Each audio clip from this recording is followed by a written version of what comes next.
ఒక వృద్ధుడు అలసిపోయి బాధగా కోర్టు ముందు నిలబడ్డాడు.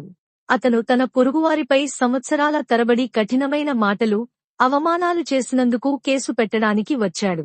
న్యాయమూర్తి జాగ్రత్తగా విన్నాడు, కాని ఆ రోజు తీర్పు ఇవ్వలేదు. బదులుగా అతను ఇలా అన్నాడు.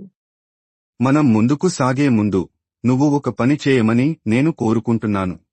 న్యాయమూర్తి అతనికి ఒక ఖాళీ కాగితాన్ని అందజేసి, మీరు ఇతరులపై పంపిన ప్రతి కఠినమైన మాట లేదా తీర్పును, ప్రతి అవమానాన్ని, ప్రతి చేదు వ్యాఖ్యను రాయండి అని అన్నాడు.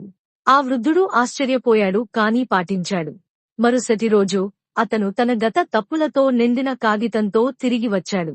న్యాయమూర్తి సున్నితంగా, ఇప్పుడు ఈ కాగితాన్ని ముక్కలుగా చేసి గాలిలోకి విసిరేయండి.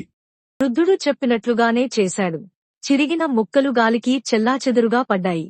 న్యాయమూర్తి అతని వైపు చూసి, ఒకసారి మాట్లాడిన మాటలు వెనక్కి తీసుకోలేము, ఈ ముక్కల మాదిరిగానే అవి చాలా దూరం బాధపెడతాయి.